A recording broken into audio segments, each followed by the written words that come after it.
Bonjour à tous et bienvenue sur la chaîne. Aujourd'hui, on vous résume l'épisode 3 de la série qui fait le buzz en ce moment. Vous êtes prêts? C'est parti! Dans cet épisode, Laurent annonce enfin les récompenses pour les équipes les plus méritantes suite à l'épreuve précédente.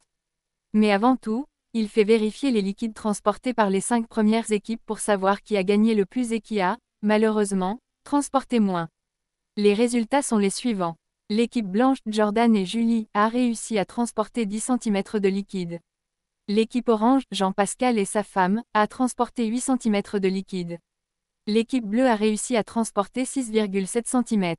L'équipe noire, Eddie et Anaïs, a seulement 3,7 cm. Et enfin, l'équipe violette, Valentin et Perle, a transporté 3 cm de liquide. Donc, les 3 premières équipes sont, l'équipe blanche en première place, suivie de l'équipe orange, et enfin l'équipe bleue. Tous les participants sont impatients de découvrir leurs récompenses. Laurent annonce que les 3 premières équipes auront des grandes cabanes confortables tout au bord de la plage, avec des hamacs pour dormir la nuit. Les 7 autres équipes, les perdants, devront, quant à elles, vivre dans la jungle, dans des cabanes traditionnelles africaines.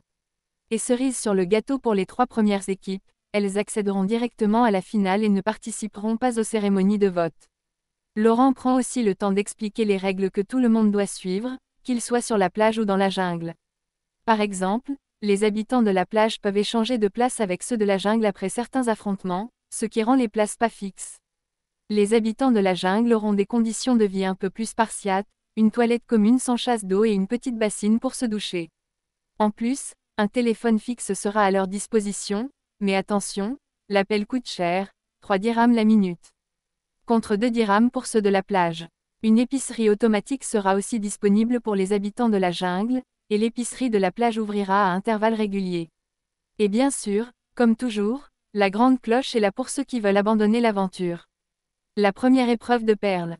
Avant de les laisser partir vers leur nouveau logement, Laurent annonce que la première épreuve de perles aura lieu l'après-midi même. Les équipes sont ensuite invitées à rejoindre leurs logements respectifs. Les habitants de la plage prennent un bateau pour rejoindre leur cabane, tandis que les autres joueurs se rendent à pied dans leur logement dans la jungle. Les alliances commencent à se former. Enzo, Jonathan et Valentin commencent à se lier en tant qu'alliés et échafaudent des stratégies, ramasser du bois, chercher de la nourriture, et bien sûr, Enzo propose déjà d'éliminer Kevin en premier. Voilà, vous avez maintenant un aperçu complet de l'épisode 3. Qu'en avez-vous pensé? Qui voyez-vous en finale? Laissez-moi vos avis en commentaire et n'oubliez pas de vous abonner pour ne rien manquer des prochains résumés. À bientôt!